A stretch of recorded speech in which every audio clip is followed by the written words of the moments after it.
it's right. So 30 minutes is a long time, and the time is, I think, on our side, and especially with Nick Woldemade, I think he can be the key player who decides the game in the end.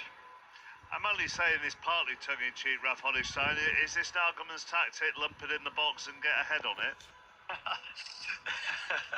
Great tactics, isn't it?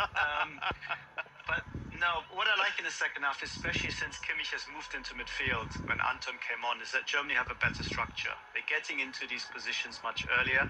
They control the second ball. They win the ball back easier. Paraguay are very deep, but Germany have been able to defend without ever really a proper counter-attack. And that's because I think Kimmich has more authority, has more control. And now it's a game of patience and of waiting. But you feel now, I think, that chances will come. I think Germany, despite not wanting to play, obviously, in extra time, will have enough momentum and confidence to think that a goal is there for the taking for them. All right, let's find out if a goal is there for the taking. Back to Pat and Ian. Thank you, Mark. Well, we wondered whether Damien Bobadilla, the 24-year-old midfielder, would be coming on, the box-to-box midfielder. But he's stayed on, but Almiron is coming off.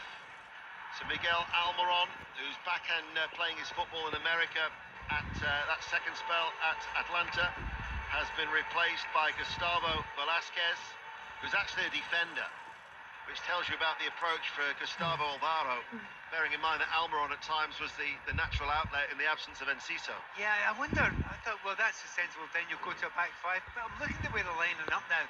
I'm not sure they will. It looks as if there's a possibility they'll ask Velasquez to go and play right full-back and just ask Caceres to go and fill in the midfield a wee bit just to make it a little bit stronger in midfield. We shall see how that pans out just now, but it's certainly not an attacking move, I'll grant you that, Ian. Now that, I still think, because they've got this is the 12th World Cup match involving Germany that's gone to extra time, but none of the last three have gone to a penalty shootout. But they'd only used 2 players during their substitution, so they've got another opportunity, at least, of Paraguay. Well, for Germany, they've got the one extra opportunity now that extra time affords it to bring on 2 players, should Julian Nagelsmann wish to do so.